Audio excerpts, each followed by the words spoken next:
तो जैसा कि लास्ट एपिसोड में हम लोगों ने देखा था कि शाओ चेन कुछ स्केलेटन डीमंस के साथ दोस्ती कर लेता है और जब उसे पता चलता है कि जाओ लिंगर और वो गू फैमिली का यंग मास्टर उनके ही पीछे आ रहा है तो वो उन लोगों के साथ मिलकर एक प्लान बनाता है और जैसे ही वो लोग शाओ चेन के करीब पहुंचते हैं तो वो उन स्केलेटन डीमंस के साथ उन पर हमला कर देता है, मगर वो यंग मास्टर अपने एक स्क्रोल का इस्तेमाल करते हुए उन सारे के सारे डीमंस को पूरी तरह से फ्रीज कर देता है।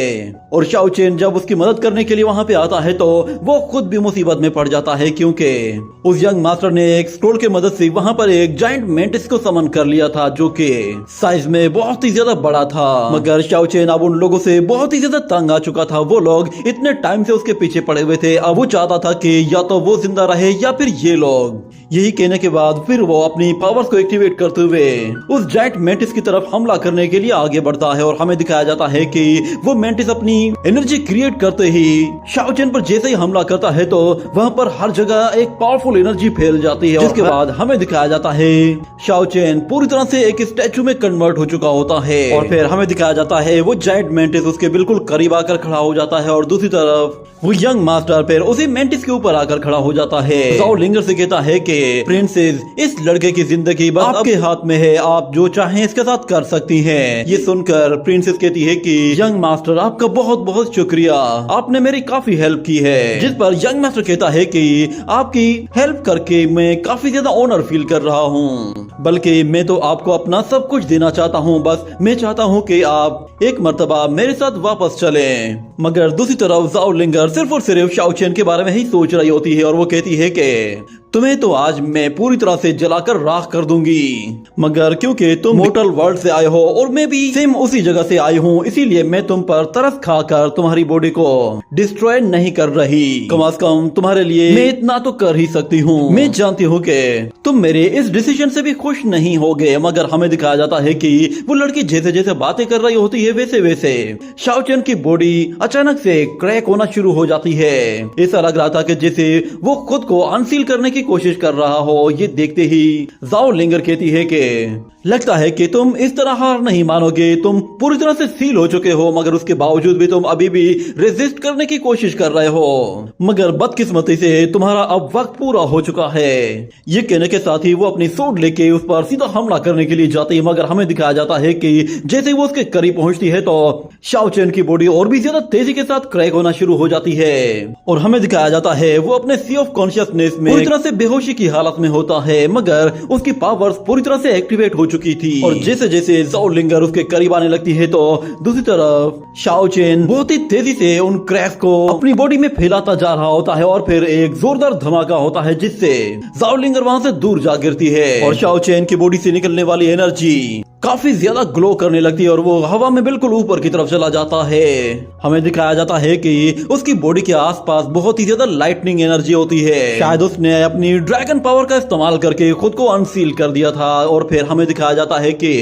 शाओ चेन के ऊपर 3 बहुत बड़े बड़े आइस स्टोन्स होते हैं, तो शाओ चेन अपनी एनर्जी के जरिए उन स्टोन्स के बिल्कुल छोटे छोटे टुकड़े कर देता है और फिर उन लोगों से कहता है कि क्यूशू में मेरी फैमिली अभी भी जिंदा है और मैं अभी तक उनके पास वापस नहीं गया, मुझे हर हाल में वापस जाना है, इसीलिए मैं तुम्हारे जैसे लोगों से तो हार ही नहीं सकता। ये कहने के साथ ही वो सारे के सारे आइस स्टोन्स को कंट्रोल करते हुए सीधा लिंगर की तरफ थ्रो करता है तो दूसरी तरफ वो यंग मास्टर अपने सेंटीपेड का इस्तेमाल करते हुए जाओ लिंगर को पूरी तरह से कवर कर लेता है और वो सारे के सारे स्टोन्स सेंटीपेड से आकर टकराते हैं, जिसके बाद वो सेंटीपेड फिर शाओ चेन को भी वहां से पीछे धकेल देता है और उस पर जैसे जैसे हमला करने की कोशिश करता है तो शाओ चेन उससे बचते हुए फौरन से उसकी पीठ के ऊपर जाकर अपनी स्पिरिचुअल ब्लेड से उस पर हमला कर देता है। मगर वो सेंटीपेड जैसे ही उस पर दोबारा से वार करने की कोशिश करता है तो वो उसकी पीठ के ऊपर ही भागना शुरू कर देता है,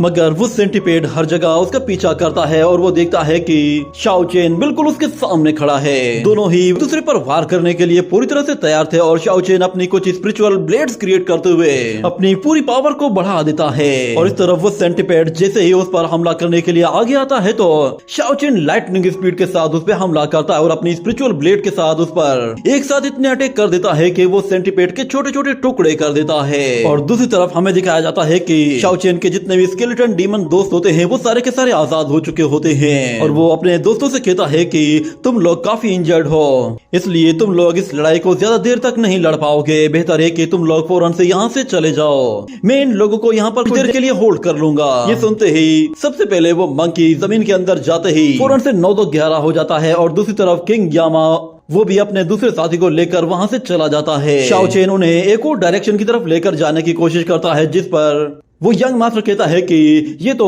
अनडेड डीमन किंग की तरफ भाग रहा है, ये डायरेक्शन बहुत ही ज्यादा खतरनाक है। प्रिंसेस से कहता है कि अच्छा है कि ये यहाँ खुद ब खुद मारा जाए, इससे हम लोगों की मुसीबत कम हो जाएगी। मगर प्रिंसेस कहती है कि उसने कुछ ही दिनों के अंदर ब्रेक थ्रू कर लिया है, अगर वो ऐसे ही ब्रेक थ्रू करता रहा तो हमारे लिए आगे चलकर इसे हैंडल कर पाना बहुत मुश्किल हो जाएगा। मगर यंग मास्टर उससे कहता है कि अगर वो अनडेड किंग दोबारा से नींद से जाग गया तो मुझे लगता है कि हम सब लोग वहां पर मारे जाएंगे। मगर जाओ लिंगर को इसकी कोई भी परवाह नहीं थी, वो चाहती थी कि बस वो एक मर्तबा ये इंश्योर कर ले के शाओ चेन उसकी आंखों के सामने मरा हुआ हो, बस उसके बाद ही उसे सुकून मिलेगा। वो यंग मास्टर से कहती है कि उसके मरते ही हम लोग फौरन से वहां से निकल आएंगे। ये सुनते ही फिर यंग मास्टर अपने सारे के सारे सोल्जर से कहता है कि सब लोग पीछे पीछे आते जाओ, हमें अब उस अनडेड किंग की तरफ जाना है, हमें बस ये देखना है कि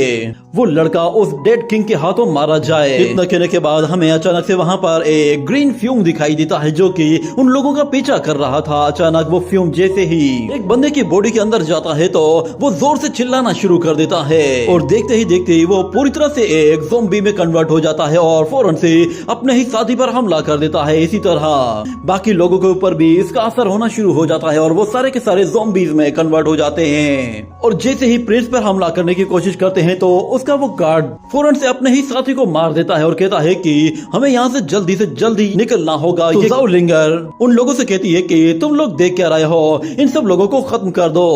ये कहने के बाद वो उन सारे के सारे अफेक्टेड लोगों को मारना शुरू कर देते हैं। मगर वो यंग मास्टर जानता था कि उन लोगों के साथ क्या हुआ है, तो वो फौरन से अपने 8 स्क्रॉल एनलाइटमेंट टेक्निक को यूज करते हुए उन लोगों की बॉडीज को दोबारा से प्योरीफाई करने की कोशिश करता है। वो स्क्रॉल सीधा उन लोगों के पास होते हुए उनकी बॉडी के अंदर मौजूद उस सारे के सारे ग्रीन एसेंस को पूरी तरह से खींच कर निकाल देता है, जिसकी वजह से वो सब लोग दोबारा से होश में आ जाते हैं। मगर वो यंग प्रिंस देखता है कि जाओ लिंगर वहां पर नहीं है, वो कहीं जा चुकी थी। वो फौरन से उसका पीछा करता है तो उसके सोल्जर्स कहते हैं कि मास्टर प्लीज वहां मत जाइए, वो डायरेक्शन अनडेड किंग की तरफ जाती है, वहां पे खतरा और भी ज्यादा होगा। मगर फिर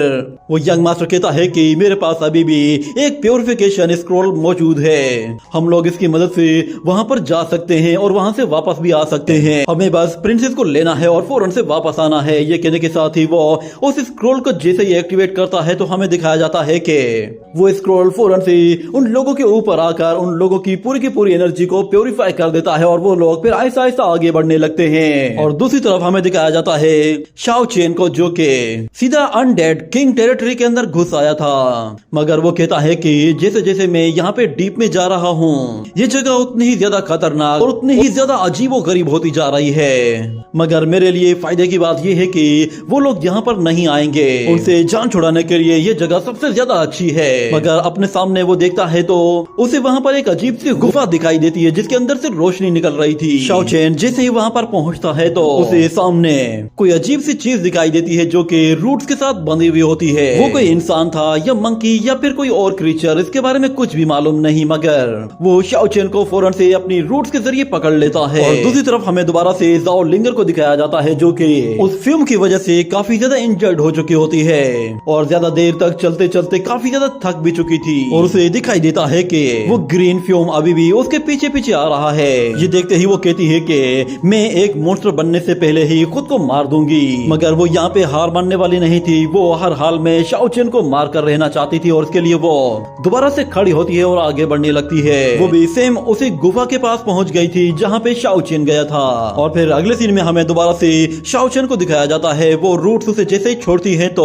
वो फौरन से एक एंशिएंट पैलेस के अंदर आकर गिरता है, जहाँ उसे अपने सामने एक खोपड़ी दिखाई देती है और वहाँ पर बहुत सारे इंसानी स्केलेटन्स भी पड़े हुए होते हैं, जिसका मतलब ये था कि यहाँ पे आज से पहले बहुत सारे लोग मारे जा चुके हैं। और वहाँ पर हमें एक अजीब तरह का डीमन भी दिखाया जाता है जो कि एक कोने में इस तरह बैठा हुआ था कि जैसे वो खुद से वहाँ पर एक गहरी नींद में बैठ गया हो। और शायद इसी डीमन को ही लोग अनडेड किंग कहते हैं। उस डेड किंग को देखने के बाद शाओ चेन कहता है कि ऐसा लग रहा है कि जैसे बाहर मौजूद वो वाइन क्रीचर जिसने मुझे पकड़कर अंदर खींचा, शायद वो इसी डीमन किंग को एनर्जी प्रोवाइड करने के लिए लोगों को पकड़कर अंदर की तरफ खींचता है। मगर ये जगह बहुत ही ज्यादा खतरनाक है, यहाँ पे हर जगह डेथ एसेंस फैला हुआ है। यहाँ ज्यादा देर रुकने का मतलब है मौत को दावत देना। ये कहने के बाद जैसे ही वो वहाँ से निकलने की कोशिश करता है तो अचानक एक ग्रीन फ्यूम उसके पास आता है और उसकी बॉडी के अंदर घुस जाता है, जिस पर शाओ चेन भी हैरान हो जाता है कि आखिर ये क्या चीज थी। और हमें दिखाया जाता है उस फ्यूम का इफेक्ट बहुत ही तेजी के साथ उसकी बॉडी के अंदर फैलना शुरू हो जाता है, जिस पर शाओ चेन कहता है मुझे फौरन से इस फ्यूम को अपनी बॉडी के अंदर से निकालना होगा। मगर फिर वो अपने सामने देखता है तो उसे नजर आता है कि वहाँ पे मौजूद एक छोटा सा कपड़े का टुकड़ा पड़ा हुआ है, जिससे वो एनर्जी टकराती है तो उस कपड़े में मौजूद पैटर्न्स एक्टिवेट हो जाते हैं जो कि उस एनर्जी को वापस पीछे धकेल देते हैं। ये देखकर शाओ चेन हैरान रह जाता है और वो कहता है कि यहाँ पर हर जगह डेथ एनर्जी फैली हुई है और मेरे बॉडी के अंदर ये एनर्जी बहुत ही तेजी से फैलने लगी है, मगर इस डेथ एनर्जी का इस कपड़े पर कोई असर नहीं हो रहा। आखिर इसमें ऐसा क्या है? वो जैसे ही उस कपड़े के करीब जाता है तो अचानक से वहाँ पर लिंगर भी आकर गिरती है। उसे वहाँ पर देखकर शाओ चेन भी हैरान रह जाता है, मगर जब लिंगर की नजर शाओ चेन पर पड़ती है तो वो उससे कहती है कि अच्छा तो तुम यहाँ पे छुपे हुए हो, ये जगह तुम्हें दफनाने के लिए बिल्कुल परफेक्ट जगह है। मगर अचानक वो लड़खड़ाते हुए फिर से नीचे गिर जाती है। मगर फिर शाओ चेन उससे कहता है कि हम दोनों पर सेम तरह की डेथ एनर्जी का असर हुआ है, इसीलिए बेहतर यही है कि हम लोग आपस में ना लड़कर अपनी एनर्जी को सेव कर लें ताकि हमें यहाँ से निकलने में आसानी हो। बेहतर यही है कि यहाँ पर लड़ने के बजाय हम लोग मिलकर यहाँ से बाहर निकलने का कोई प्लान बनाते हैं। मगर फिर जब ज़ाओ लिंगर अपनी बॉडी की तरफ देखती है तो वो कहती है कि ये डेड एनर्जी मेरी बॉडी के अंदर चली गई है। और फिर वही डेथ एनर्जी जैसे ही उस स्क्रॉल से टकराती है तो वो स्क्रॉल उसे वापस से पीछे धकेल देता है, जिस पर ज़ाओ लिंगर भी हैरान रह जाती है। और शाओ चेन जैसे ही उस कपड़े को उठाने की कोशिश करता है तो ज़ाओ लिंगर कहती है कि इसका मतलब ये है कि ये कपड़ा इस डेथ एनर्जी को बॉडी से निकाल सकता है। ये कहने के बाद वो फौरन से शाओ चेन से उस कपड़े को छीनने के लिए अपनी सोर्ड का इस्तेमाल कर, जिसकी वजह से वो कपड़ा हवा में सीधा ऊपर की तरफ चला जाता है और दोनों ही उस कपड़े के लिए फिर आपस में लड़ना शुरू कर देते हैं, क्योंकि सिर्फ वही एक कपड़ा है जो कि उनकी बॉडी को प्योरीफाई कर सकता है। मगर उसके लिए भी उन दोनों को अपना पूरा जोर लगाना पड़ रहा था, कोई भी किसी को भी वो कपड़ा लेने देना नहीं चाहता था। शाओ चेन उसे वापस से पकड़कर पीछे खींचता है और उस कपड़े को पकड़ लेता है और ज़ाओ लिंगर अपनी सोर्ड से वार करती है, जिस पर शाओ चेन बाल बाल बचता है। मगर लिंगर उस पर पाल्म अटैक के साथ जैसे पुश करती है तो उससे शाओ चेन को कोई फर्क नहीं पड़ता, मगर वो उसका हाथ पकड़कर उसे वापस से दूसरी तरफ उछाल देता है, जिसके बाद वो दोनों ही उस कपड़े के नीचे आते ही उसे दोनों साइडों से पकड़कर खींचना शुरू कर देते हैं, जिसकी वजह से वहाँ पे मौजूद वो अनडेड किंग थोड़ा सा डिस्टर्ब होता है और उसकी बॉडी से फिर से एक डेथ एनर्जी निकलती है। ये देखकर वो लोग बहुत ही ज्यादा घबरा जाते हैं और कहते हैं कि कहीं ये अनडेड किंग फिर से न जाग जाए। शाओ चेन उससे कहता है कि अगर ये जाग गया तो हम दोनों यहाँ पे मारे जाएंगे। ये कहते हुए वो दोनों ही उस क्लॉथ को खींचना शुरू कर देते हैं और शाओ चेन उस क्लॉथ को छीनने के लिए अपनी बॉडी से उसे पूरी तरह से लपेटना शुरू कर देता है। ये देखते ही ज़ाओ लिंगर फौरन से अपनी सोर्ड के साथ उसकी तरफ आगे बढ़ती है तो शाओ चेन फिर से उस क्लॉथ को खोलकर ज़ाओ लिंगर की सोर्ड पे वार करता है और उसकी सोर्ड को छीनकर अपनी तरफ ले आता है और उससे कहता है कि बस अब बहुत हो गया, इस खेल को यहीं पे ही खत्म करो। मगर दूसरी तरफ वो लड़की इतनी कमजोर हो चुकी होती है कि वो वहीं पे ही लड़खड़ा कर नीचे गिर जाती है और शाओ चेन उस एंशिएंट क्लॉथ को अपनी बॉडी के साथ लपेट लेता है, जिसकी वजह से वो पॉइजन उसकी बॉडी से निकलना शुरू हो जाता है। और इस तरफ वो लड़की फिर शाओ चेन से कहती है तुम्हारी हिम्मत कैसे हुई, तुम जानते भी हो ना कि तुमने रॉयल प्रिंसेस के साथ पंगा लिया है। मगर शाओ चेन उससे कहता है तुम एक नंबर की बेवकूफ हो, तुम्हारे अंदर अभी भी अकल नहीं आई। यहाँ पर तुम कोई रॉयल प्रिंसेस नहीं हो, ना ही यहाँ पर तुम्हारी कोई रॉयल फैमिली है। तुम रॉयल फैमिली की प्रिंसेस जो कि लोगों की जिंदगी और मौत का फैसला करती हो, यहाँ पर एक लम्हे में मारी जा सकती हो, क्योंकि यहाँ पर तुम्हारी किसी को भी कोई परवाह नहीं। इसीलिए फिलहाल तो तुम किसी भी खुशफहमी में मत रहो कि यहाँ पर तुम्हें कोई बचाने के लिए आएगा या फिर तुम्हारी अपनी कोई आर्मी आएगी। ये सुनकर ज़ाओ लिंगर कहती है कि तुम एक नंबर के बेशर्म हो जो कि मेरी रॉयल फैमिली के बारे में ऐसी बातें कर रहे हो। तुम्हें लगता है कि तुम बार बार मुझे धोखा देकर भाग कर निकल जाओगे, मगर ऐसा नहीं होगा जब तक मैं खुद अपने हाथों से तुम्हारी बॉडी के छोटे छोटे टुकड़े नहीं कर देती, तब तक मैं यहाँ से वापस नहीं जाऊंगी। मगर शाओ चेन कहता है कि मैंने पहले ही तुम्हें मारने के बारे में पक्का इरादा बना लिया था, और हाँ, मैं उस शिप में तुम्हें मारने के लिए तो आया था, मगर तुम्हारी हालत देखकर मुझे तुम पर तरस आ गया था, क्योंकि पहले ही तुम किसी के पॉइजन में फंस चुकी थी। उस शिप में किसी ने पॉइजनस एसेंस को पूरे रूम में फैला दिया था, जिसकी वजह से तुम्हारी हालत खराब हो गई थी, और तुम्हें लगता है कि शायद वो हरकत मैंने की है। मैं कभी भी ऐसी गिरी हुई हरकत नहीं कर सकता, बल्कि मैंने तो तुम्हारी जान बचाई है, क्योंकि अगर मैं उस पॉइजनस एसेंस को बुझाता नहीं तो वो तुम्हें पूरी तरह से खत्म कर देता। तुम्हें पता भी नहीं चलता कि तुम्हारी जान कब चली गई। अगर तुम इस पॉइजन के असर से निकलना चाहती हो तो बेहतर यही है कि तुम मुझसे लड़ने के बजाय किसी ऐसे शख्स को ढूंढो जो कि इस पॉइजन को डिटॉक्सिफाई कर सके। ये सुनने के बाद अचानक प्रिंसेस को याद आता है कि उस यंग मास्टर ने प्रिंसेस के लिए कहा था कि मैंने आपके लिए एक खास तरह का एसेंस मंगवाया है, इससे आपको बहुत ही अच्छा फील होने वाला है। उसे जब ये बातें याद आने लगती हैं तो उसके सिर में बहुत ही ज्यादा दर्द होने लगता है, और वो लड़खड़ाते हुए शाओ चेन से कहती है कि तुम मुझसे झूठ बोल रहे हो। ये कहते हुए वो फिर से वहीं पे ही गिर जाती है, और शाओ चेन से कहती है कि तुम्हें लगता है कि मैं तुम्हारी बातों पे यकीन करूंगी। ये सुनते हुए शाओ चेन गुस्से में आ जाता है, और वो कहता है कि तुम सच में एक बेरहम औरत हो, और उसके साथ साथ तुम बेवकूफ भी हो। अच्छा है कि वो प्रिंस तुम्हें खुद कंट्रोल कर ले, तुम उसकी गुलाम बनकर ही जिंदगी गुजारोगी। ये कहते ही वो अपनी सोट जैसे ऊपर की तरफ उठाता है तो हमें दिखाया जाता है कि अनडेड किंग की बॉडी के अंदर से फिर से पॉइजनस एनर्जी रिलीज होती है, जो कि शाओ चेन की तरफ आगे बढ़ती है। तो शाओ चेन फौरन से उससे पीछे हटकर अपनी जान बचा लेता है, और दूसरी तरफ हमें दिखाया जाता है कि वो सारा का सारा फ्यूम उस लड़की को चारों तरफ से कवर कर लेता है। ये देखकर लिंगर की उम्मीदें भी दम तोड़ जाती हैं, क्योंकि अब वो बिल्कुल बेहाल हो चुकी थी, और ऊपर से शाओ चेन भी उसकी कोई मदद नहीं कर सकता था। वो जाते हुए लिंगर से कहता है कि तुम्हारे पास बाहर निकलने का अब कोई रास्ता नहीं, वैसे भी हम लोग बिल्कुल सेम क्लान के हैं, इसीलिए मैं तुम्हें यहाँ पर जिंदा छोड़ के जा रहा हूँ, मगर हमारा ये सफर आज यहीं पे ही खत्म होगा। ये कहकर वो उसकी सोड उसकी तरफ थ्रो करता है और वहाँ से चला जाता है। अगले सीन में हमें दिखाया जाता है कि वो यंग मास्टर अभी भी प्रिंसेस को ढूंढ रहा होता है, मगर एक सोल्जर कहता है कि मास्टर, मैंने अभी भी उन स्केलेटन डीमंस को इस गुफा के अंदर जाते हुए देखा है, प्रिंसेस जरूर वहीं पे ही होगी। तो यंग मास्टर कहता है कि फौरन से इनका पीछा करो। ये कहने के बाद फिर दूसरी तरफ हमें दिखाया जाता है शाओ चेन जैसे ही वहाँ से बाहर निकल कर आता है तो दोबारा से उसी क्लॉथ को बाहर निकालता है और कहता है कि मेरी बॉडी में मौजूद सारा का सारा डेथ एसेंस वो प्योरीफाई हो चुका है, अब मुझे इसकी कोई जरूरत नहीं। ये कहते ही वो उस कपड़े को वहीं पे ही फेंक देता है। इतने में उसे वहाँ पर स्केलेटन डीमंस दिखाई देते हैं, जिस पर वो भी काफी सरप्राइज होता है और कहता है कि तुम सब यहाँ पर कैसे, तुम सब लोग ठीक तो हो ना। में वो यंग मास्टर अपने सोल्जर्स के साथ वहाँ पर पहुँच जाता है और कहता है कि शाओ चेन, वो प्रिंसेस कहाँ है, तुमने क्या किया है उसके साथ? तो शाओ चेन कहता है कि तुम लोग खुद ही अंदर जाकर उसे ढूंढ लो ना, इससे कम से कम मेरी भी मुसीबत थोड़ी सी कम हो जाएगी। ये कहने के बाद अचानक एक वॉरियर गुस्से में आकर उस पर हमला करने की कोशिश करता है, तो शाओ चेन उस बंदे को मुंह से ही पकड़कर जोर से जमीन पे मारता है, और उसकी सोड जैसे ही हवा में जाती है तब वो उसे बहुत ही जोर से हिट करता है, जिसकी वजह से वो सोड एक वॉरियर के आर पार निकल जाती है।